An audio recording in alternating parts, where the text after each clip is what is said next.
Good morning, and apologies for looking half in bed. I've woken up and I'm so bruised. I fell down the other day. I slipped on some mud in the rain, and I am in such pain. But I had thought that I'd got a problem with repetitive strain injury, which I probably have anyway. So this hasn't helped it at all. I felt badly on my right arm. Two stories I think need to be addressed this morning. The first one, and they both come from comments in the comment section. The first one from Chrism7969 says, football managers are politicians, and now it seems TV presenters are not sacked. They leave to spend more time with their families, or in Piers Morgan's case, the internet. I think probably Piers Morgan is going to spend a lot more time like Tom Hollander on a rainy afternoon. You have to check out Tom Hollander's day to find out what that means. But the other story is President Putin and Carlson Tucker. And two things have struck me. The first one is, does Tucker Carlson speak Russian? And by all accounts, he doesn't. And if you looked at the footage, and I looked at the footage at the time when it was first released, and I've looked at it since, Putin has got an earpiece, a sizable earpiece, and Tucker Carlson has nothing.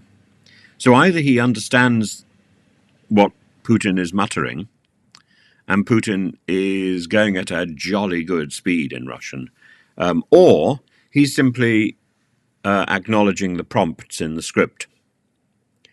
And this is an entirely rehearsed session or a scripted session which Tucker Carlson is following. Tucker Carlson does have notes, but he doesn't have an earpiece. Why would he need one? And he laughs on cue. He laughs enthusiastically. There may even be some sort of auto cue off camera for him, or for Putin. So I'm not convinced that this interview was quite as interviewee as it comes across as being. And of course, before doing such an interview, there would be quite a lot of negotiation. Put a foot wrong and the interview stops. And this is not an interview that is incisive in any way. There are so many omissions. What about Bucha? What about the disappearing Ukrainian soldiers? The disappearing Ukrainian civilians in Russian prisons? What about the treatment of Russians who object to the war? What about the process of the next presidential election, which is what all this was about in the first place?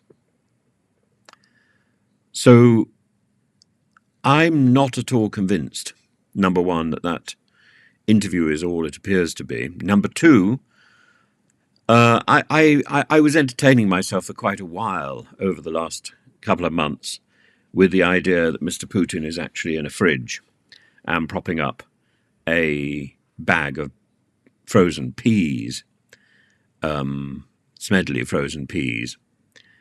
And I'm not inclined at the moment to completely reverse that image. While I was watching the interview, I thought, okay, fine, I was wrong. That report about Mr. Putin dying at a specific time in October last year, which came from a Russian telegram channel and was drenched in realistic detail, that I was quite happy to admit that I was wrong. But the more I think about it and the more I look back at the interview, the more it strikes me this is an interview that could easily have been rehearsed, that could easily have been learnt. This was a man doing a performance and following a script. And the points where Tucker Carlson left the script to ask about dates, Putin wasn't able to respond. So I used Putin, in inverted commas, as a reference to whatever happens to be on the screen and whatever is purporting to be the president of Russia. But I don't think really we can take that seriously. Piers Morgan and Putin, they may have the appearance of reality, but they are both former performers, former individuals.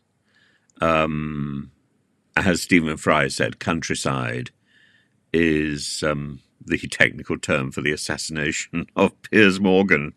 It's nice, isn't it lovely that Stephen Fry, even at his naughtiest, can reference the final act of Shakespeare's Henry V.